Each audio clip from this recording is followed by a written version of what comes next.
तुम्हाला माहिती का, ही रेसिपी जेव्हा मी पहिल्यांदा बनवली होती ना, तेव्हा घरातल्यांना प्रचंड आवडली होती आणि मुलंही अगदी खुश झाले. तर त्यासाठी काय करायचं, पालक घेतला, पालकाचे कवडे पानं जे असतात ते स्वच्छ धुवून कोरडे करून घेतले.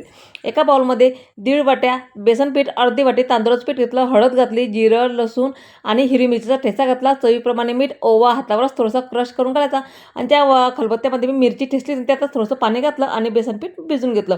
लागेल तेवढं पाणी घातलं.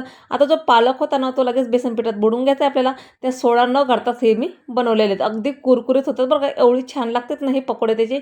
आता कडकडीत तेल तापून घ्यायचं आणि त्यावर पालकाचे भजे हे बेसनात बुडवून त्यामध्ये घालून घ्यायचे.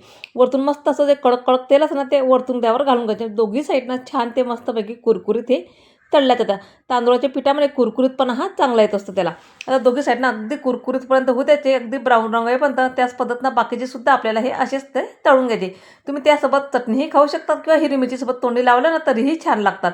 एकदा करा आणि कमेंट्समध्ये मला नक्की सांगा. आणि तुम्हाला माझी बनवण्याची पद्धत आवडली की नाही ते मला कमेंट्स करायला विसरू नका. चला तर मग भेटू पुढच्या व्हिडिओमध्ये. तोपर्यंत बाय.